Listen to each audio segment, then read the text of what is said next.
So USC lost this past Saturday. Caleb Williams has not had 2 good games in a row. There's a gentleman that works, I believe, for Fox Sports. His name's Emmanuel Acho.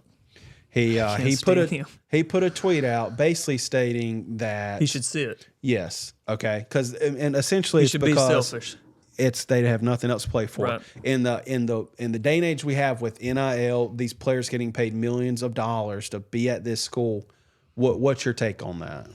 He should finish. When you decided to go to college and where you decided to go to, you accepted NIL deals, yada, yada.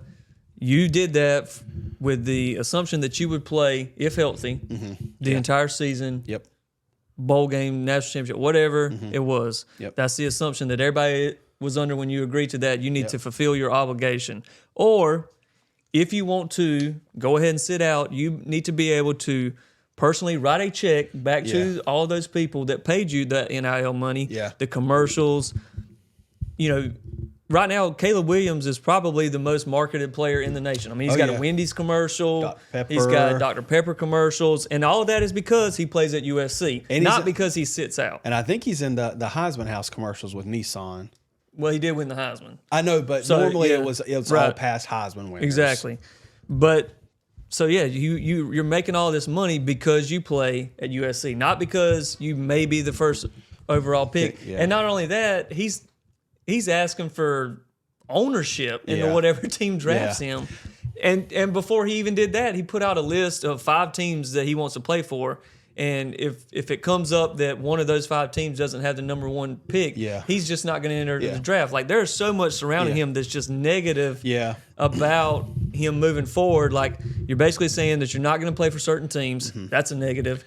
Now you're saying, and he hasn't said this about sitting, so you can't really put that on him. No. He hasn't played well here recently to say that, you're a number 1 overall pick. But Emmanuel Acho, really, he's a clickbait. He does the same thing with the Cowboys. He does the same thing with certain players in the NFL. They take one person and they drive it home every single week. They did it this past week. I mean, that's just who he is.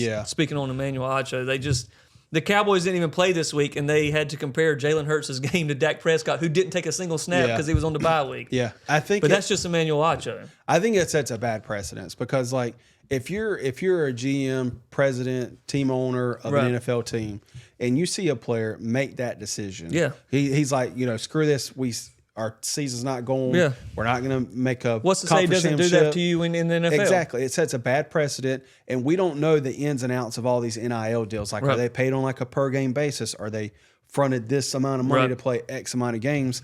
Like, these players want to be treated like professionals. You have to act like a professional you're getting athlete. Paid. And you do that crap in the NFL, you get fined. That would if you don't want to show up, if you hold out because you're wanting a new contract, guess what? You're getting fined. That would be like Bryce Young is, not going extremely well for the Panthers right now to say, listen, I don't want to risk getting hurt running out there. We're obviously not a good team. I'm just going to sit it out for the rest of the year. We'll try this again next year. Like, no, you can't do that. Like, at this point, it's a job. It was a job in college football before because other people's lives depend on, unfortunately, that's the name of the game. Other people's lives depend on it. These coaches' lives depend on how well they coach these players and how well those players in turn respond and play on the field. When the players don't play good, coaches lose their jobs. Kids have to move, X, Y, and Z. And for you, it's not just being selfish in the fact of letting your team down. You're letting families down. Fans that put their money into this. Like, for Emmanuel Acho to say that is just wildly I don't think there was ignorant and obnoxious. I don't think there was a single person that agreed with him. No, and who would? Again, he just says things in the moment to drive clicks. He doesn't really care if he's right or wrong. He just says it. He finds things to say. He says them. He posts it. And then it gets the clicks, it gets the comments, and it drives his name because just like right now, we're talking about it. And I think if somebody sits out a bowl game, I think it's a different scenario depending where you're at, what you're playing for. But you're still in the middle of the season. We've got 5-6 games left. And you just quit on them. Yes. I don't mind players sitting out. I wish that they wouldn't in bowl games. But I can understand it. It's a one-game thing that, whatever. But at this point, no, you got half a season to go.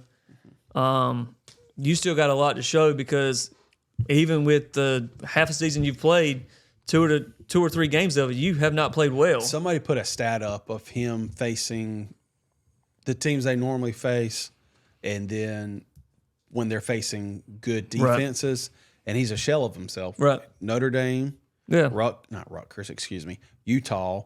USC always struggles with Utah for some reason. But he was the same kind of at Oklahoma. I mean, he wasn't going out and winning them national championships at Oklahoma. Guess either. what? Even if he comes back, they're in the Big Ten next year. Yeah, it's the same old they thing. play defense in that Big Ten. Exactly. They don't do it like they do in the Pac-12.